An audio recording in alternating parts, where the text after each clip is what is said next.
Marilah kita tunduk kepala berdoa.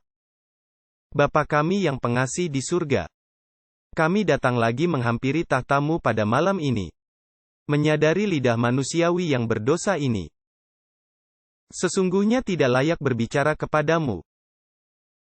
Hanya oleh karena Yesus adalah wakil kami dan pengantara kami di hadapan-Mu. Bapa, selagi kami hendak membuka firman-Mu, hari ini kami memohon kehadiran Roh-Mu sebagaimana kami lakukan sebelumnya. Kami hendak mempelajari mengenai hal yang serius, tentang bagaimana Engkau bertindak dalam nubuatan dan sejarah. Dan kami ingin dan merindukan pertolongan-Mu. Oleh sebab itu kami mohon kehadiran Roh Suci-Mu melalui pelayanan malaikat-malaikat-Mu. Dan terima kasih Tuhan mendengarkan doa kami, sebab kami mohon atas nama Yesus. Amin. Sementara Yesus berpindah di dalam bilik di dalam bait suci, kita dapati bahwa setiap peristiwa pelayanannya dengan jelas ditentukan dalam penanggalan Tuhan. Ketika Yesus hendak memulai pelayanannya di dunia, Dia dibaptiskan pada waktu yang tepat. Sebagaimana nubuatan 70 minggu menyatakan waktunya Dia akan dibaptis. Ketika Yesus menuju ke salib, Dia mati tepat pada saat hari Paskah. Dan nubuatan 70 minggu memberikan tahunnya, yaitu di pertengahan minggu yang terakhir.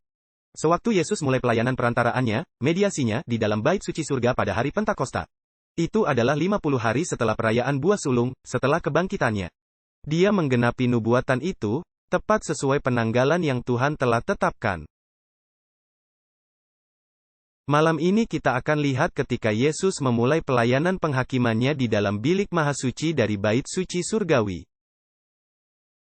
Dia juga memulai pelayanan tersebut tepat pada waktu. Sebagaimana nubuatan Alkitab telah meramalkannya. Nah, yang menarik adalah, setiap kali Yesus hendak memulai pelayanan yang baru di dalam bait suci, umatnya tidak memahami dengan benar apa yang Dia hendak lakukan.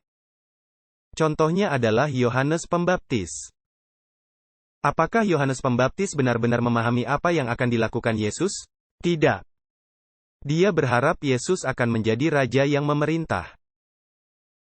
Dan ketika tiba saatnya Yohanes Pembaptis berakhir di dalam penjara, dia mengirimkan pesan kepada Yesus, "Engkaukah Mesias itu atau kami harus menunggu orang lain?" Dia tidak mengerti. Malam ini kita melihat bahwa ketika Yesus dieluk-elukan memasuki ke Yerusalem, dan semua orang berseru, "Hosana bagi Tuhan di tempat yang maha tinggi." Dan mereka memaklumkan Dia sebagai Raja. Mereka sama sekali tidak terpikir bahwa kurang dari seminggu kemudian Dia akan mati di salib. Pada hari Pentakosta murid-muridnya juga tidak paham. Mereka bertanya, "Apakah engkau akan memulihkan kerajaan bagi Israel masa ini?" Dan kita akan lihat, berlanjut hingga tahun 1844, umatnya juga tidak mengerti. Nah, Anda bertanya, mengapa Yesus tidak menunggu dulu hingga umatnya paham?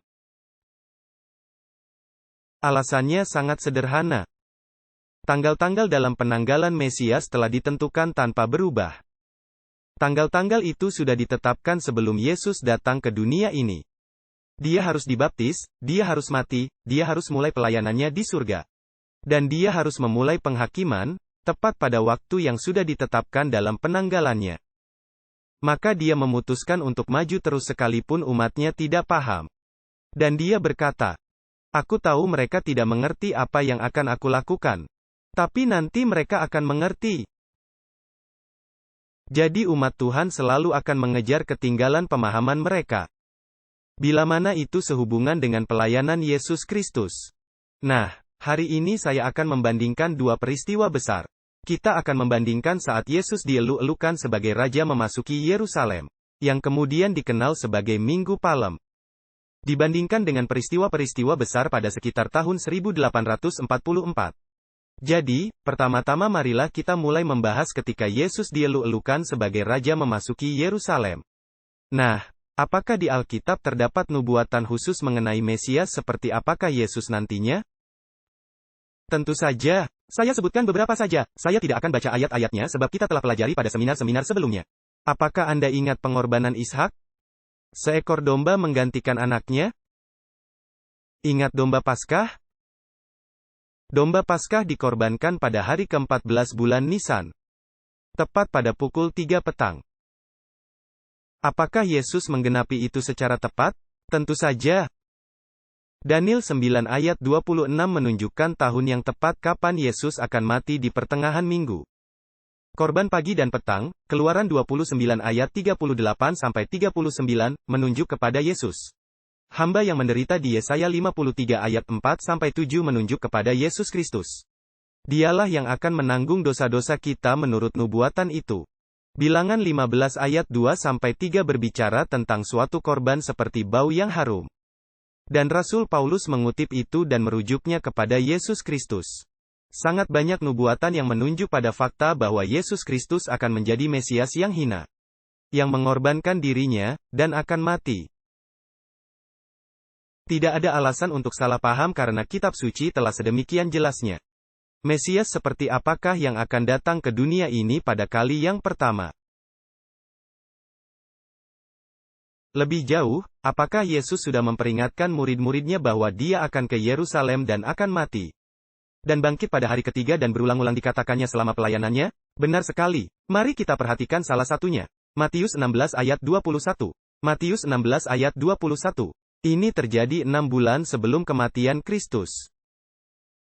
Dan dikatakan di sana, sejak waktu itu, Yesus mulai menyatakan kepada murid-muridnya bahwa ia harus pergi ke Yerusalem dan menanggung penderitaan dari pihak tua-tua, imam-imam kepala dan ahli-ahli Taurat. Lalu dibunuh dan dibangkitkan pada hari ketiga. Apakah dia sudah menjelaskannya? Ya. Apakah nubuatan-nubuatan itu jelas bahwa dia akan datang, dan dihina, dan akan mati?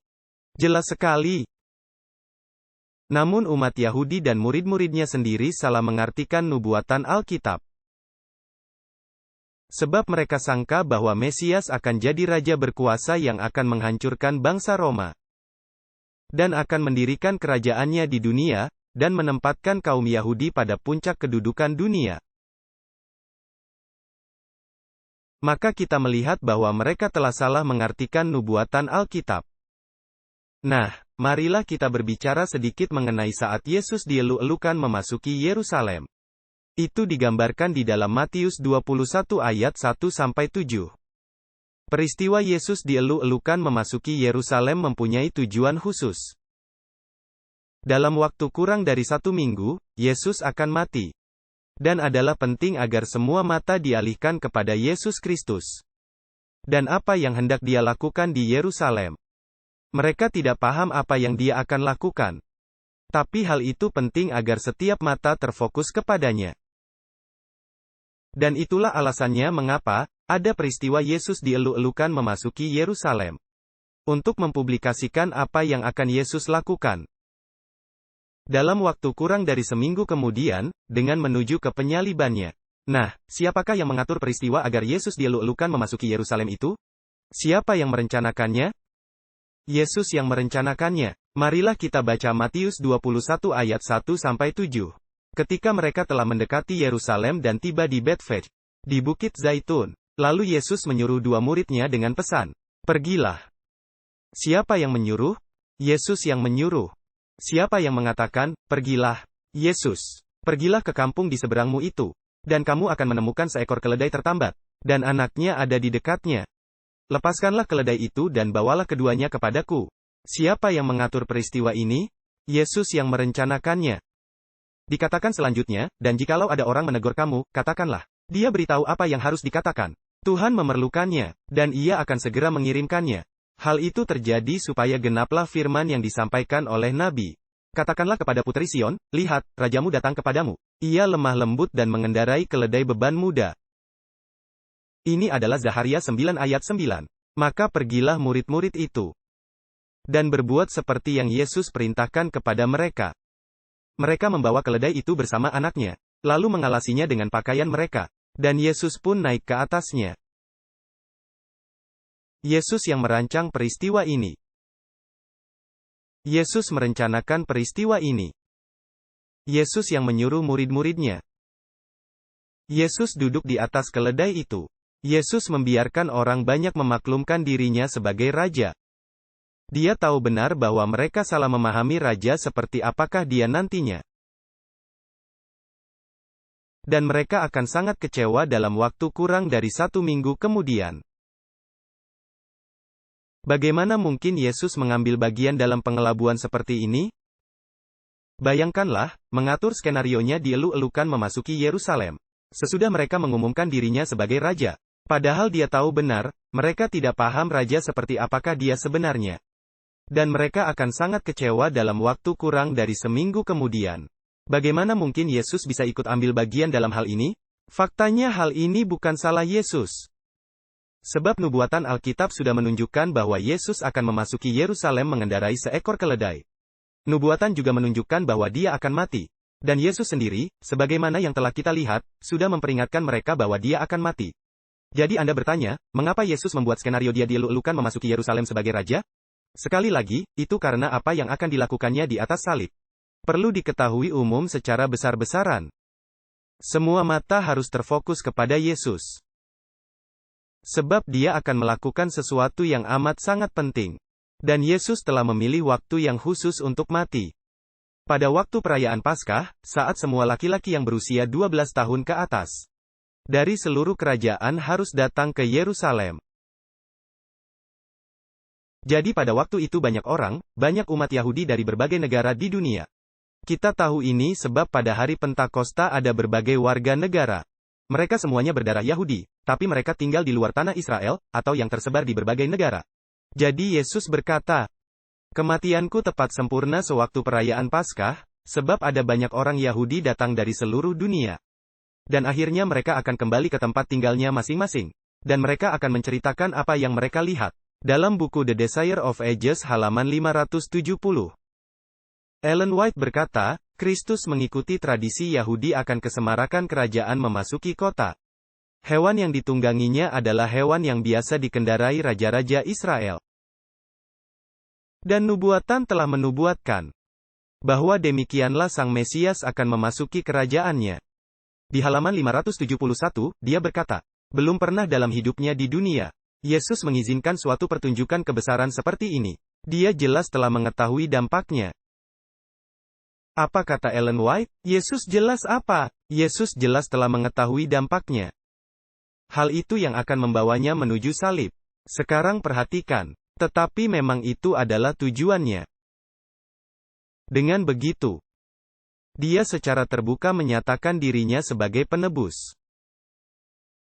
Yesus ingin membawa perhatian pada pengorbanan yang akan menjadi puncak misinya bagi dunia yang telah jatuh dalam dosa. Jadi, walaupun Yesus tahu orang salah mengerti raja seperti apakah dia, waktunya tepat, tapi peristiwanya dalam pikiran mereka salah. Yesus berkata, "Aku akan maju dulu terus. Ini penting agar semua orang melihat apa yang akan aku lakukan. Dan setelah peristiwa itu terjadi, umatku akan mengerti kemudian." Nah, saudara-saudara, peristiwa Yesus dielu-elukan memasuki Yerusalem adalah pengalaman manis bagi mereka yang berpartisipasi. Perhatikan Matius 21 ayat 8-11 di mana peristiwa Yesus dielu-elukan memasuki Yerusalem dilukiskan. Dikatakan di sana, orang banyak yang sangat besar jumlahnya menghamparkan pakaiannya di jalan, memotong ranting-ranting pohon, dan menebarkannya di jalan. Dan orang banyak. Perhatikanlah, banyak orang mengikuti Yesus pada saat-saat yang menyenangkan. Dan orang banyak berjalan di depannya. Dan yang mengikutinya dari belakang berseru, katanya, "Hosana bagi anak Daud, diberkatilah dia yang datang dalam nama Tuhan. Hosana di tempat yang maha tinggi." Dikutip dari Mazmur 118 ayat 26. Dan ketika ia masuk ke Yerusalem, gemparlah seluruh kota itu. Perhatikanlah, semua mata orang tertuju kepada Yesus. Orang berkata, "Siapakah orang ini?" Dan orang banyak itu menyahut, "Inilah Nabi Yesus dari Nazaret di Galilea." Lukas 19 menambahkan beberapa detail yang tidak terdapat di Matius. Lukas 19 ayat 37-39. Saya akan baca ayat ini juga.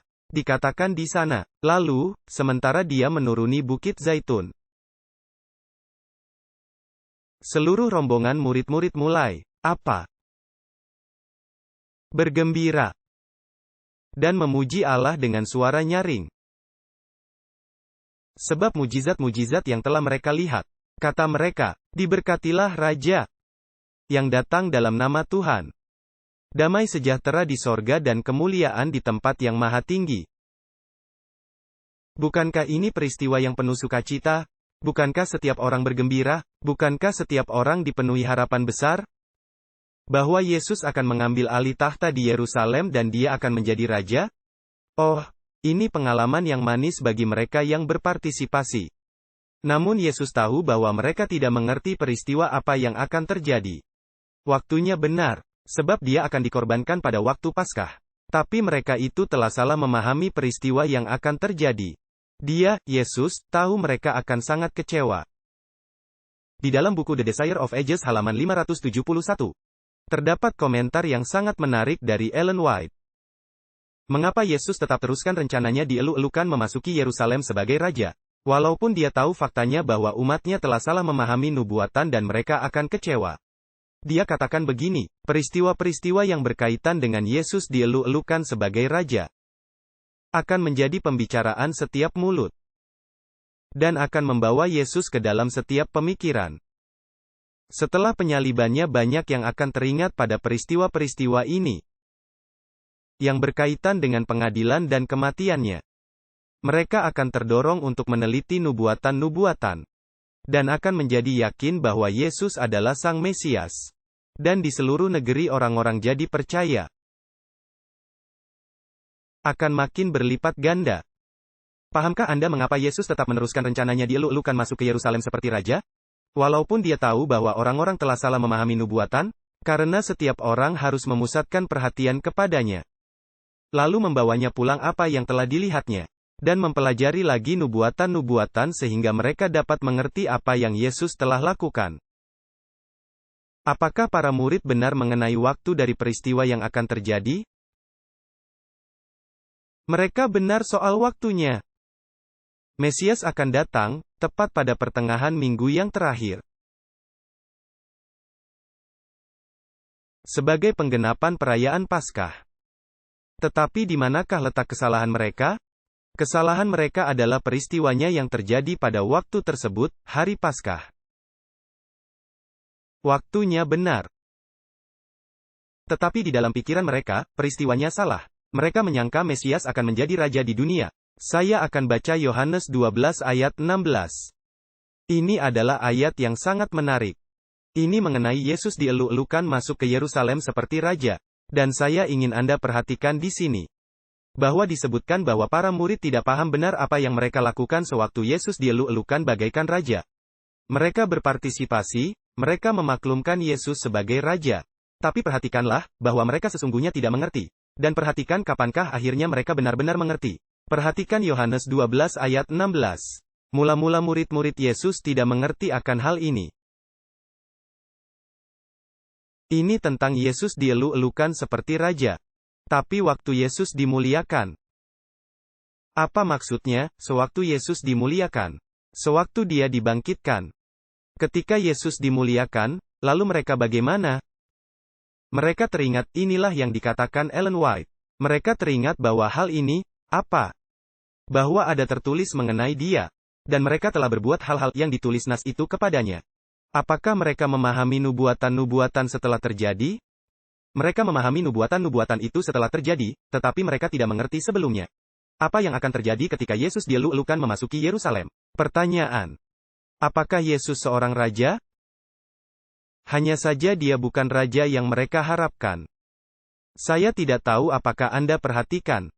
Tapi di dalam Injil terdapat banyak istilah kerajaan yang dikenakan kepada Yesus. Pada minggu terakhir dari hidupnya. Saya sebutkan beberapa, ada ayat-ayatnya di kertas selebaran Anda. Anda bisa membaca sendiri ayat-ayat itu di waktu senggang. Apakah Yesus, beberapa hari sebelum kematiannya, telah meramalkan bahwa dia akan menjatuhkan penguasa dunia ini? Di Yohanes 12 ayat 30-33, sekarang berlangsung penghakiman atas dunia ini. Sekarang juga penguasa dunia ini akan dicampakkan keluar. Yesus berkata, penguasa yang sekarang berkuasa, dia sudah kalah. Aku yang akan mengambil alih tahta. Apakah Yesus dieluk-elukan seperti seorang raja? Apakah dia diikuti oleh iring-iringan yang mengeluk-elukan seperti raja? Tentu saja, sewaktu dia dieluk-elukan memasuki Yerusalem. Apakah Yesus pernah diurapi dengan minyak? Ingat apa yang dilakukan Maria Magdalena? Apakah ada mahkota pernah diletakkan di atas kepala Yesus? Mahkota itu dari duri, namun itu tetap sebuah mahkota. Apakah mereka mengenakan jubah berwarna ungu padanya?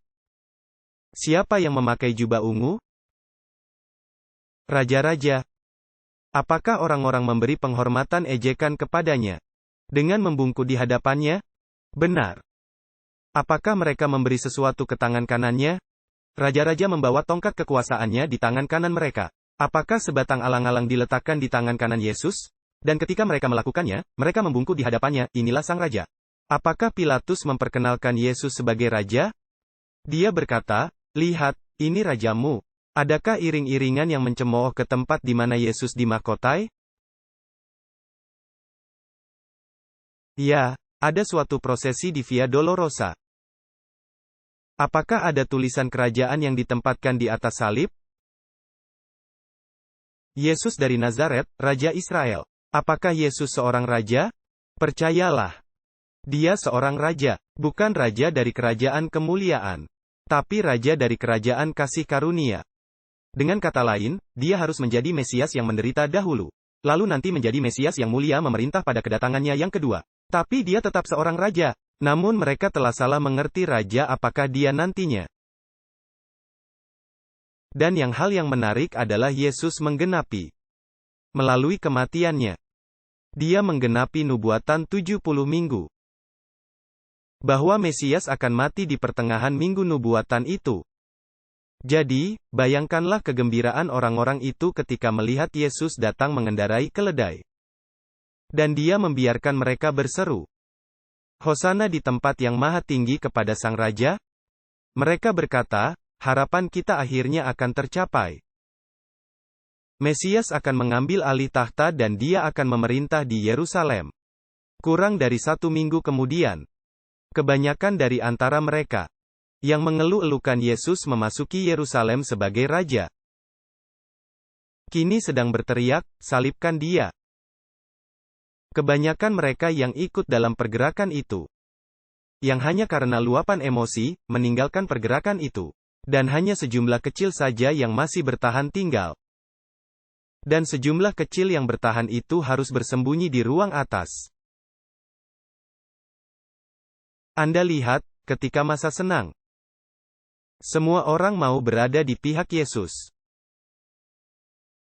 Tetapi ketika nubuatan tidak tergenapi sebagaimana harapan mereka, orang banyak meninggalkan Yesus dan pengikutnya merosot drastis. Dengan kata lain, pengalaman manis saat Yesus dieluk-elukan memasuki Yerusalem segera berubah menjadi kepahitan. Sebaiknya mari kita baca dalam Lukas 23 ayat 27. Lukas 23 ayat 27. Kita lihat terjadi perubahan suasana hati hanya kurang dari seminggu kemudian. Sebelumnya mereka kegirangan dan mereka bersuka cita. Tapi sekarang perhatikan, kurang dari 1 minggu kemudian, dikatakan, sejumlah besar orang mengikuti dia. Dan para perempuan, juga bagaimana? Menangisi dan meratapi dia.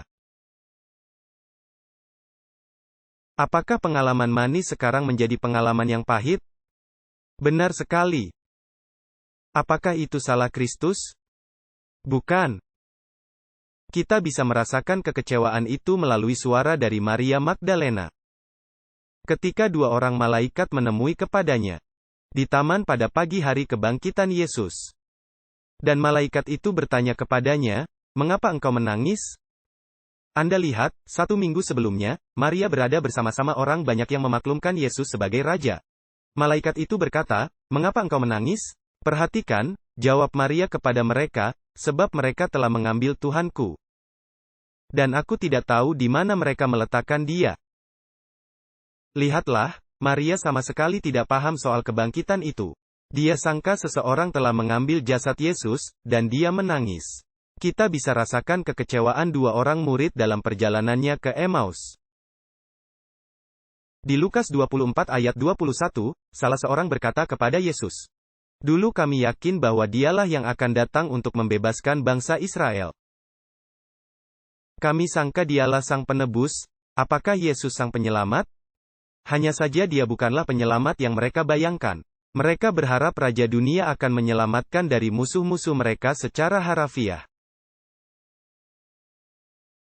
Nah, coba saya tanya ini. Bagaimanakah jemaat gereja zaman itu?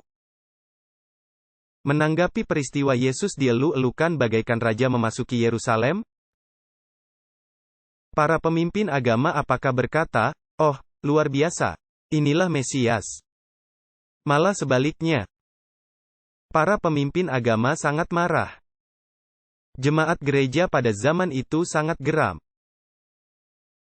Mari kita baca di dalam Matius 21 ayat 15-16. Matius 21 ayat 15-16. Siapakah yang seharusnya mengumandangkan Yesus sebagai raja ketika dia memasuki Yerusalem? Oh, para ahli Taurat dan Farisi dan para pemimpin agama seharusnya mengeluh-elukan dia. Tetapi perhatikan, ternyata siapakah yang memaklumkan Yesus sebagai raja? Di Matius 21 ayat 15-16 dikatakan, "Tapi ketika imam-imam kepala dan para ahli Taurat melihat mujizat-mujizat yang dibuatnya itu, dan anak-anak, perhatikanlah, anak-anak yang berseru dalam bait Allah, Hosana bagi anak Daud. Siapa yang menyatakan dia? Murid-murid yang tidak mengerti dan anak-anak." Bagaimana reaksi para pemimpin agama? Mereka bagaimana? Sangat jengkel. Lalu kata mereka kepadanya, "Engkau dengar apa yang anak-anak ini katakan?" Lalu kata Yesus kepada mereka, "Ya, pernahkah engkau dengar bahwa dari mulut anak-anak ini dan bayi-bayi menyusu engkau telah menyediakan puji-pujian? Siapakah yang dipakai untuk mengumandangkan Yesus sebagai raja? Bukan para pemimpin besar agama dari gereja zaman itu, tetapi anak-anak, balita, dan murid-murid yang polos." Kurang dari 1 minggu kemudian, Sanhedrin Yahudi menjatuhkan hukuman mati kepada Yesus. Disalib. Tertulis di Matius 27 ayat 41, bahwa para ahli Taurat dan imam-imam kepala dan ketua-ketua mencemooh dia dan mengolok-oloknya. Anda lihat, institusi agama bersikeras melawannya. Jemaat gereja masa itu memberontak dan murtad. Bahkan mereka mencoba menyembunyikan peristiwa kebangkitan Yesus.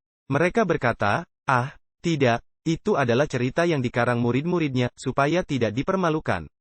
Para murid terpaksa bersembunyi terhadap kemarahan orang Yahudi di ruang atas. Dengan kata lain, jemaat zaman itu dan para pemimpin agamanya murtad. Karena mereka tidak mengikuti perjalanan Yesus ke pelataran. Mereka tidak mengikutinya ke perkemahan. Mereka tidak bisa memahami apa yang Yesus akan lakukan di bilik suci di bait suci. Nah, setelah kekecewaan itu, bagaimana Yesus menjelaskan mengapa mereka kecewa?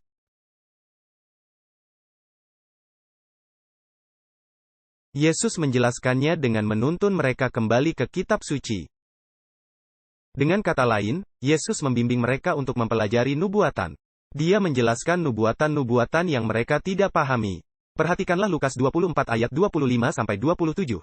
Dia berbicara kepada 2 orang murid dalam perjalanan ke Emmaus. Lukas 24 ayat 25-27. Lalu katanya kepada mereka, "Hai kamu orang bodoh, betapa lambannya hatimu untuk mempercayai segala sesuatu yang telah dikatakan para nabi. Bukankah Kristus harus menderita semuanya itu lalu masuk ke dalam kemuliaannya?" Dan mulai dari kitab-kitab Musa dan segala kitab nabi-nabi, ia menjelaskan kepada mereka di dalam kitab suci semua hal mengenai dirinya. Cara apakah yang Yesus pakai untuk menjelaskan kekecewaan itu? Dia menuntun mereka ke nubuatan-nubuatan kitab suci dan menjelaskan nubuatan-nubuatan yang mereka telah salah artikan. Mereka berkata, "Wow." Anda bertanya, bagaimana Anda tahu mereka berkata wow? Perhatikan kedua murid dalam perjalanan ke Emmaus, Lukas 24 ayat 32.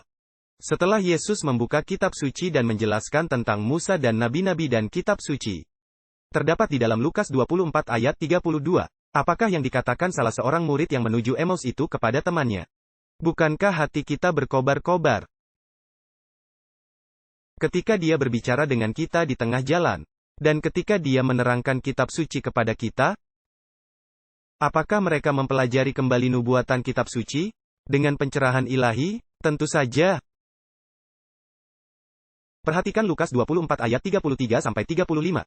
Kedua murid dalam perjalanan ke Emaus itu, lalu kembali ke Yerusalem.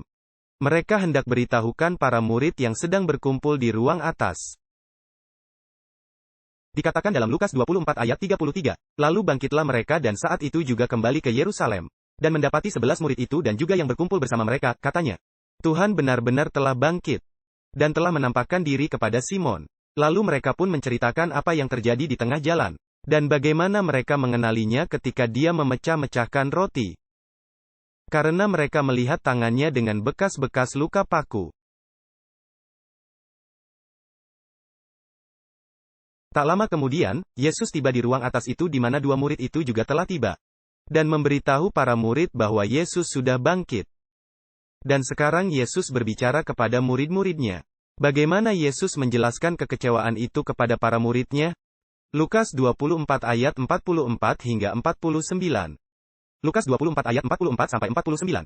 Lalu Dia berkata kepada mereka, inilah perkataan yang kukatakan kepadamu ketika aku masih bersama-sama dengan kamu, bahwa semuanya harus digenapi yang tertulis di dalam kitab Taurat Musa, dan di dalam kitab nabi-nabi, dan di kitab Mazmur mengenai aku.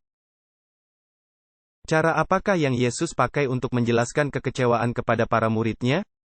Melalui kitab suci. Nubuatan-nubuatan yang mereka salah pahami.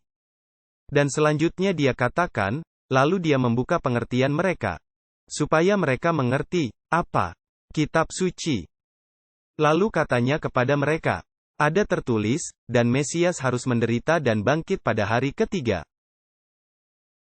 Dan pertobatan dan pengampunan dosa harus dikabarkan dalam namanya kepada segala bangsa. Mulai dari Yerusalem. Dan kamulah saksi semuanya ini. Lihat, aku kirimkan janji Bapakku kepadamu. Tetapi tunggulah di kota Yerusalem sampai kamu dikaruniai kuasa dari tempat tinggi. Jadi setelah kekecewaan itu mereka mempelajari lagi nubuatan-nubuatan Alkitab. Dan mereka menemukan letak kesalahan mereka. Dan mereka katakan, hati kami berkobar-kobar saat Dia menjelaskan kitab suci. Kini kami mengerti bahwa Dia akan menjadi raja dari kerajaan kasih karunia. Dia harus mati untuk memperoleh kembali kedudukan yang oleh Adam telah hilang. Sewaktu Dia membiarkan dirinya ditaklukkan oleh iblis. Sekarang kita mengerti Yesus akan menjadi raja apa.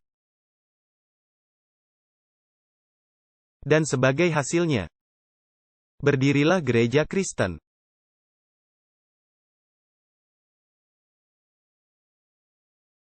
Berapa banyak dari mereka yang telah mengakui Yesus sebagai Mesias dan sebagai Raja? Berapa banyak dari antara mereka yang bertahan tinggal? Apakah seluruh kumpulan orang banyak itu tetap bertahan tinggal? Tidak, hanya sejumlah yang sangat kecil yang bertahan tinggal. Mereka itulah yang menjadi cikal bakal dari gereja Yesus Kristus. Yang sekarang dipakai untuk membawa kabar selamat ke seluruh dunia, yaitu gereja Kristen. Apa yang terjadi dengan jemaat gereja yang tadinya gereja Tuhan sampai pada titik itu? Jemaat itu menjadi apa? Jemaat itu menjadi murtad. Dan waktu kita belajar nubuatan 70 minggu, gereja itu akhirnya bagaimana? Jemaat gereja itu akhirnya ditolak Tuhan. Dan Tuhan memilih gereja Kristen untuk menggenapi misinya kepada dunia. Jadi, pertanyaan, apakah gereja Kristen diawali dengan suatu kekecewaan besar? Ya atau tidak? Jadi bagaimana mungkin gereja Kristen adalah gereja yang benar jika berawal dengan kekecewaan? Mereka telah salah mengartikan nubuatan, bukan? Mereka tidak mengerti apa yang mereka khotbahkan. Sukacita mereka berubah menjadi duka cita. Dan setelah kekecewaan itu mereka mempelajari lagi nubuatan. Oh, sekarang kami tahu kami salah. Kami salah mengenai Mesias, tapi kami benar mengenai waktunya. Nah, saya ingin kita beralih sejenak ke peristiwa yang menuju ke tahun 1844. Karena ada persamaan yang sangat mirip dengan peristiwa yang terjadi. Sehubungan dengan Yesus dieluk-elukan dan peristiwa pada tahun 1844. Adakah nubuatan Alkitab yang menunjukkan dimulainya penghakiman pada tahun 1844? Ya atau tidak? Ingat Daniel pasal 7. Singa, beruang, macan tutul. Naga, 10 tanduk. Tanduk kecil selama 1260 hari lalu kemudian. Bapa, yang lanjut usianya datang dan dia duduk. Dan penghakiman dimulai, kemudian Yesus datang di awan-awan ke yang lanjut usianya. Apakah diberikan kepada kita perkiraan waktunya kapan dimulai penghakiman ini? Penghakiman akan dimulai setelah tahun 1798. Tahukah Anda di manakah kesalahan dari pengikut Miller? Mereka membaca ayat-ayat dari Daniel pasal 7. Tapi mereka tidak memperhatikan dengan cermat bahwa Alkitab katakan bahwa Yesus ketika dia datang di atas awan. Dia tidak datang ke dunia ini. Dia datang di atas awan kepada yang lanjut usianya di surga untuk memulai penghakiman. Mereka tidak mengerti hal itu. Jadi para pengikut Miller yang membawakan pekabaran tentang tahun 1844. Mereka menyangka Yesus akan datang ke dunia tahun 1844. Dan dia akan mendirikan kerajaannya di dunia ini, dia akan membinasakan dunia ini dengan api. Membersihkan dunia dengan api, mereka kira dunia adalah bait suci. Walaupun di Alkitab tidak mengatakan bahwa dunia ini adalah bait suci. Bahwa Tuhan akan membersihkan dunia ini dengan api. Lalu Yesus akan mendirikan kerajaannya yang kekal di sini. Anda lihat, mereka telah salah menafsirkan nubuatan Daniel pasal 7. Coba saya tanya, apakah ada juga nubuatan di Daniel 8 ayat 14? Yang memberikan waktunya tepat kapan penghakiman itu mulai? Ingat, kita telah mempelajari nubuatan, sampai lewat 2300 hari. Maka tempat kudus itu akan dibersihkan. Kebetulan, Alkitab juga memberikan bulan dan harinya kapan penghakiman akan mulai. Karena pembersihan bait suci dilakukan pada hari Grafirat atau hari pendamaian. Dan Alkitab berikan bulan dan tanggal dari hari pendamaian itu. Itu terdapat di Imamat 23 ayat 26-27. Dikatakan, Tuhan berfirman kepada Musa. Juga pada tanggal ke-10 dari bulan yang ke-7 itu adalah hari pendamaian. Maka memakai nubuatan 2300 hari, mereka tiba pada tahun 1844. Dan memakai urut-urutan perayaan Yahudi. Mereka menemukan harinya, dan mereka menemukan bulannya. Yaitu tahun 1844, yang mana hari dan bulannya jatuh tanggal 22 Oktober tahun 1844. Kita juga lihat di dalam Wahyu 14 ayat 6-7, saat penghakimannya telah tiba. Dan ini setelah Wahyu 13 ada singa, beruang, macan tutul, 10 tanduk. Lalu ada binatang yang berkuasa selama 42 bulan. Dan setelah itu, saat penghakimannya tiba. Jadi ada banyak nubuatan yang menunjukkan bahwa penghakiman akan dimulai di surga. Itu akan dimulai setelah tahun 1798. Tepatnya pada tahun 1844. Dan tentu saja itu akan dimulai sebelum penutupan pintu rahmat. Ada nubuatan yang menunjukkan hal itu. Maka hingga tiba di tahun 1844, maka bangkitlah suatu gerakan rohani terutama di Amerika Serikat. Walaupun ada orang-orang yang mengabarkannya di negara-negara lain juga. Ini adalah pergerakan lintas denominasi dan lintas benua. Yang dikenal sebagai kebangunan akbar menyambut kedatangan Kristus yang kedua. Mereka yang mengabarkan ini mengajarkan bahwa Yesus akan datang ke dunia. Pada mulanya tahun 1843, mereka sadar bahwa mereka telah membuat kesalahan kronologis. Kemudian mereka memperbaikinya menjadi tanggal 22 Oktober tahun 1844. Ribuan orang menerima pekabaran ini. Diyakini ada lebih dari 50.000 orang, hanya di New England, yang benar-benar mengumandangkan pekabaran ini. Dan di antaranya yang paling terkenal tentu saja adalah William Miller. Dan mereka mempelajari nubuatan. Sampai lewat 2300 hari maka tempat kudus itu akan dibersihkan. William Miller katakan, bait suci akan dibersihkan, yaitu dunia ini dengan api. Yesus akan datang dan membersihkan dunia ini.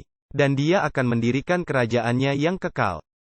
Apakah William Miller salah dalam hal peristiwanya? Ya. Apakah dia benar mengenai waktunya? Dia benar mengenai waktunya. Dia hanya salah mengenai peristiwanya. Dan semua yang mengabarkan hal itu, keliru mengenai peristiwanya. Menurut Anda, apakah Tuhan tahu bahwa mereka salah menginterpretasi peristiwanya? Kalau begitu, mengapa mereka dibiarkan memberitakannya? Karena hal itu perlu untuk menarik perhatian semua orang pada suatu peristiwa yang akan terjadi pada hari itu.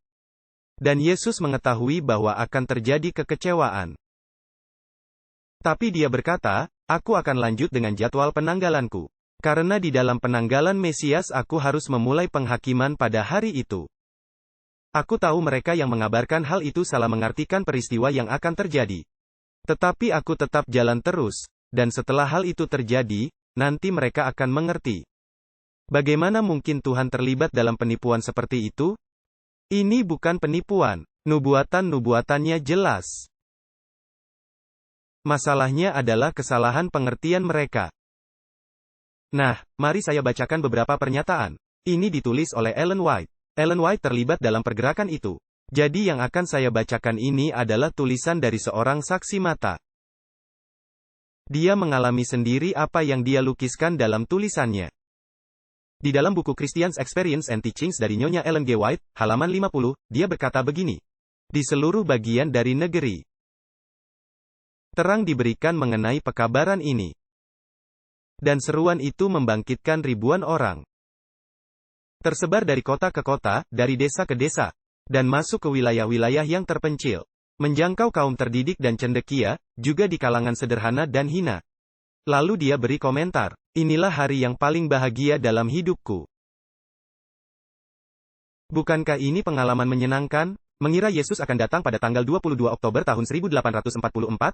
Tentu saja. Apakah Tuhan tahu mereka akan sangat kecewa sebab mereka salah paham nubuatan Alkitab?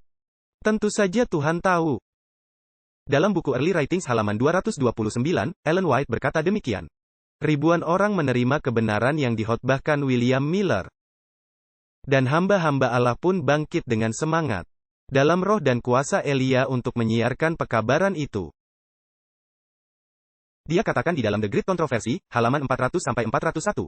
Bagaikan gelombang pasang pergerakan itu menyapu seluruh negeri. Sekarang istilahnya disebut tsunami. Dari kota ke kota, dari desa ke desa. Dan pekabaran itu masuk ke pelosok-pelosok. Sampai semua umat Tuhan menanti-nantikan itu benar-benar terjaga. Namun, tanggal 22 Oktober tahun 1844 tiba dan berlalu. Tapi Yesus tidak datang. Nah, siapakah yang Tuhan pilih untuk memberitakan pekabaran ini hingga tahun 1844? Apakah pengkhotbah-pengkhotbah terkenal pada zaman itu? Bukan. Para petani, seorang petani, yang juga seorang serdadu dalam Perang Revolusi Amerika Serikat.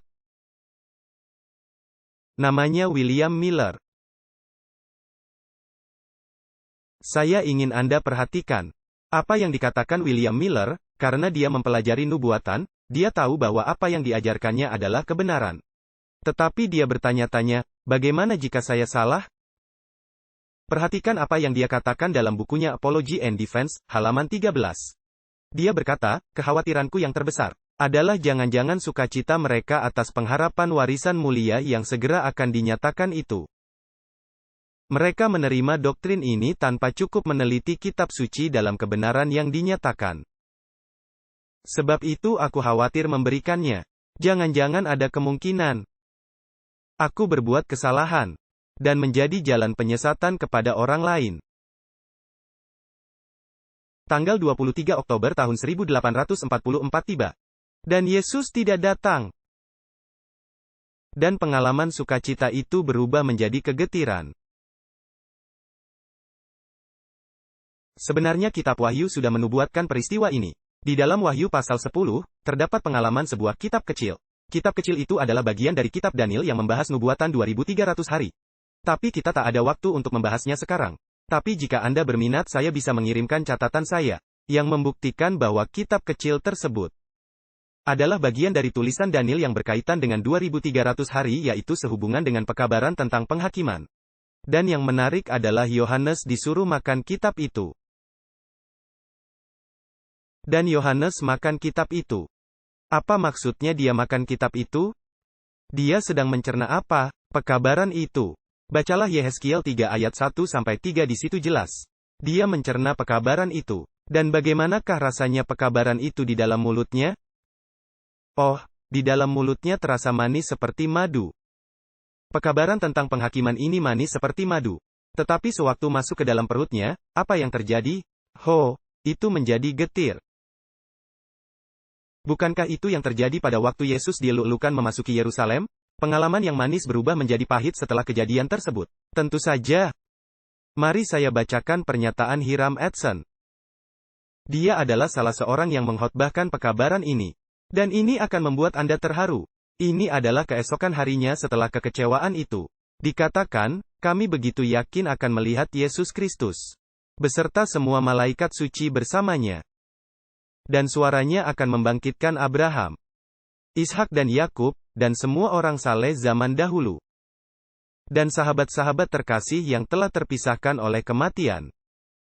Dan segala ujian dan penderitaan. Dan pengembaraan kita di dunia akan berakhir. Dan kita akan diangkat untuk bertemu dengan Tuhan kita yang akan datang, untuk selama-lamanya bersama Dia. Untuk mendiami tempat tinggal keemasan yang terang benderang. Di kota emas yang disediakan bagi umat tebusan. Pengharapan kami terangkat begitu tinggi. Begitulah kami menantikan kedatangan Tuhan kami, hingga lonceng berdentang 12 tengah malam. Hari pun berlalu dan kekecewaan kami menjadi kenyataan. Pengharapan indah serta penantian kami hancur. Dan suasana duka yang sedemikian menguasai kami yang belum pernah kualami sebelumnya. Rasanya apabila semua teman kami di dunia ini lenyap. Tak sebanding dengan perasaan saat itu. Kami menangis dan meratap tersedu-sedu, hingga fajar merekah. Saya termenung, dan berkata, pengalaman penantianku ini terindah dan tercemerlang dari semua pengalaman kekristenan saya. Jika ini ternyata suatu kegagalan, apalah gunanya pengalaman kekristenan saya yang lain? Apakah Alkitab terbukti gagal?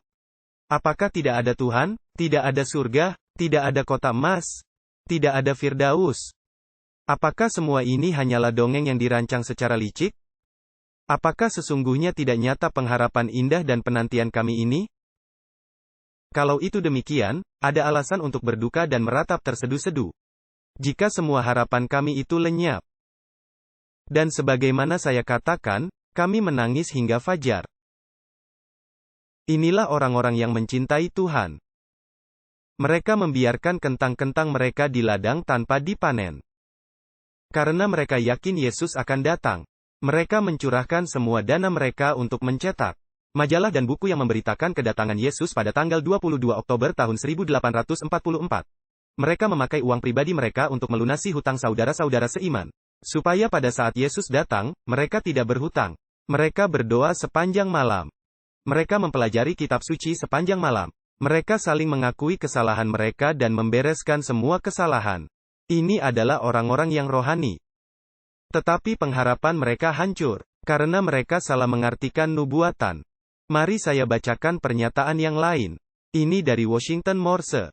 Salah seorang yang juga berpartisipasi dalam pergerakan ini. Dia berkata, berlalunya waktu merupakan kekecewaan yang pahit. Orang-orang percaya yang tulus telah meninggalkan segala-galanya untuk Kristus. Dan telah merasakan kehadirannya yang belum pernah mereka alami sebelumnya. Kasih Yesus memenuhi setiap jiwa. Dan dengan ungkapan kerinduan yang tak terlukiskan, mereka berdoa. Datanglah, Tuhan Yesus, datanglah segera. Tetapi Dia tidak datang. Dan kini harus kembali ke berbagai kesusahan, kebimbangan, dan bahaya dalam kehidupan. Dengan pasti akan menghadapi ejekan dan olok-olokan orang-orang tidak percaya. Yang mencemooh seperti tak pernah dilakukan sebelumnya. Merupakan ujian iman dan kesabaran yang luar biasa. Ketika Bapak Himes, salah seorang pionir, mengunjungi Waterbury, Vermont. Tak lama setelah berlalunya waktu itu. Dan menyatakan bahwa kami harus bersiap-siap untuk menghadapi musim dingin lagi. Perasaan saya hampir-hampir tak dapat dikendalikan. Aku tinggalkan tempat pertemuan itu. Dan menangis seperti seorang anak kecil. Apakah Anda menangkap gambarannya? Apakah para murid Yesus juga mengalami perasaan yang sama? Mereka juga mengalami perasaan itu. William Miller sendiri mengatakan ini setelah kekecewaan itu. Penantian itu berlalu. Dan keesokannya, seolah-olah semua iblis dari jurang maut dilepaskan menyerbu kami. Orang-orang yang sama, dengarkan baik-baik. Orang-orang yang sama dan banyak lagi yang lain. Yang sebelumnya berseru memohon pengampunan, 2 hari sebelumnya. Kini bergabung dengan rombongan yang mencemooh, mengejek dan mengancam dengan sangat menghujat. Bukankah ini yang terjadi kepada murid-murid Yesus? Tentu saja. Bagaimanakah dunia agama pada masa itu menerima pekabaran pengikut Miller? Jawabannya adalah, semua gereja-gereja utama pada masa itu menolak pekabaran pengikut Miller dan mengusir mereka dari gereja mereka. Bahkan pada tahun 1842, Ellen White dan seluruh keluarganya dipecat dari keanggotaan gereja Methodist. Hanya karena mereka menghadiri KKR yang diadakan oleh William Miller. Banyak orang percaya dikeluarkan dari gereja-gereja dan ditolak oleh para pendeta. Para pendeta tidak mau tahu mengenai pekabaran ini. Apakah ada hal yang baru di bawah matahari? Hal yang sama terjadi dulu waktu Yesus dieluk-elukan dengan para pemimpin agama.